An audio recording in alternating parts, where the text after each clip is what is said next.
Renungan Pagi, Yesus Nama di Atas Segala Nama oleh Ellen G. White, 21 April 2024. Mari kita berdoa. Bapa kami yang di sorga, Allah pencipta langit dan bumi, laut dan segala isinya, Allah yang maha besar, maha kuasa, sumber segalanya, yang kami sembah selalu melalui anak-Mu yang tunggal, Yesus Kristus. Terpujilah Yesus, anak Allah yang maha tinggi, yang adalah gembala yang benar bagi kami.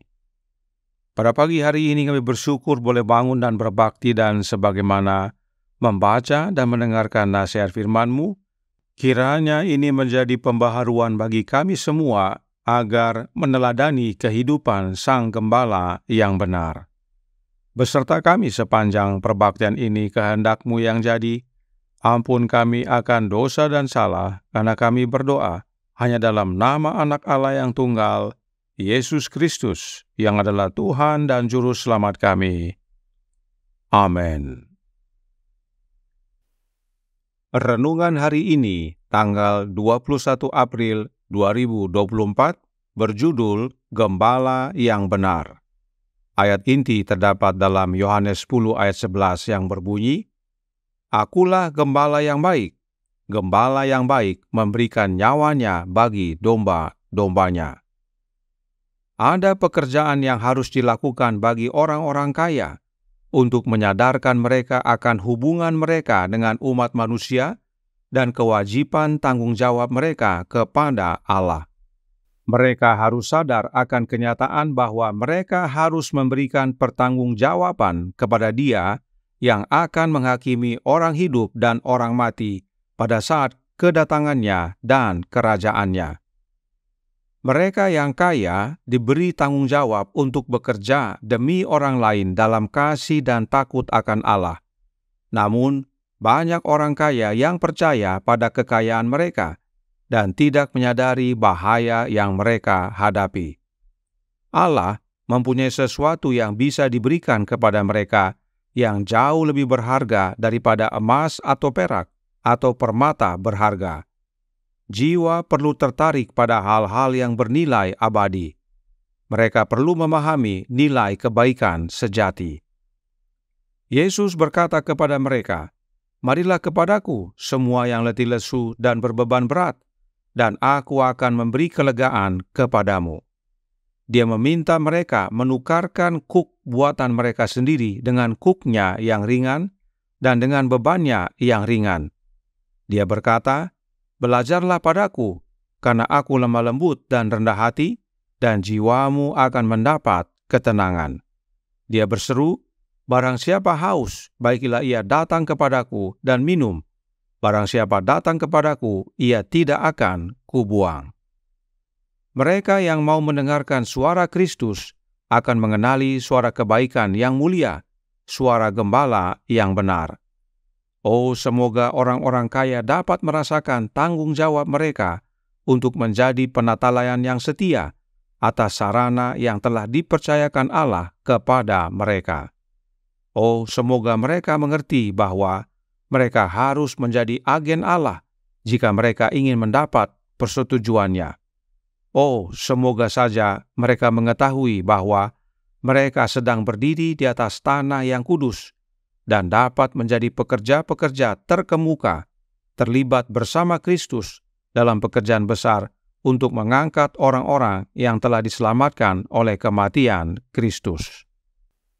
Dia, Allah, telah mempercayakan kekayaan kepada orang-orang kaya agar mereka dapat memberkati umat manusia dengan meringankan kebutuhan orang-orang yang menderita dan membutuhkan. Ini adalah pekerjaan yang telah dipercayakan kepada mereka, dan dalam melakukan pekerjaan ini, mereka tidak boleh merasa bahwa mereka telah melakukan suatu hal yang menakjubkan. Ia tidak bermaksud agar seseorang memiliki semua kemewahan hidup dan orang lain menangis meminta roti. Segala sarana yang dipercayakan kepada umat manusia melebihi apa yang diperlukan untuk memenuhi kebutuhan mereka sendiri, dipercayakan kepada mereka demi berkat umat manusia. Dikutip dari The Signs of the Times tanggal 30 Juli tahun 1894. Demikianlah pembacaan renungan pagi pada pagi hari ini. Terima kasih dan Tuhan Yesus memberkati. Selamat pagi saudaraku dalam Tuhan. Tentang gembala yang benar, Roh Nubuat berkata dalam Kisah Para Rasul halaman 445 paragraf pertama yang berbunyi, Roh gembala yang benar adalah melupakan diri sendiri. Ia melupakan dirinya sendiri supaya ia boleh melakukan pekerjaan Allah. Gembala yang baik itu tidak mementingkan dirinya sendiri. Itu sebabnya meski sendiri, dia tetap pergi, tinggalkan yang 99 dan pergi mencari satu domba yang hilang. Mengapa harus dicari? Membina Kehidupan Abadi halaman 139 paragraf 3 berkata, domba yang telah tersesat dari kandang adalah domba yang paling tidak berdaya dari segala makhluk. Ia harus dicari oleh gembala, karena ia sendiri tidak bisa menemukan jalan kembali. Inilah sebabnya domba harus dicari oleh sang gembala yang benar. Karenanya Roh Nubuat berkata dalam Membina Kehidupan Abadi, halaman 139 paragraf 2. Dalam perumpamaan itu, sang gembala keluar untuk mencari seekor domba, jumlah angka yang terkecil. Demikianlah jika satu jiwa yang hilang, Kristus akan mati bagi satu jiwa itu. Meski hanya satu, Yesus tetap pergi cari, bahkan rela mati demi domba yang satu itu. Padahal tentang Yesus, Roh Nubuat menyatakan dalam Signs of the Times, tanggal 30 Juli tahun 1894 paragraf 5. Yesus, penebus dunia, menanggalkan mahkota kerajaannya, menanggalkan jubah kerajaannya, menutupi keilahiannya dengan kemanusiaan, dan meninggalkan kekuasaannya yang tertinggi. Dia dipuja dan disembah oleh para malaikat. Namun demi kita, dia menjadi miskin, agar kita bisa menjadi kaya melalui kemiskinannya. Inilah teladan dari Sang Gembala yang benar, yaitu Yesus Kristus, bagi orang-orang kaya. Yesus rela menjadi miskin agar kita menjadi kaya, oleh karena kemiskinannya.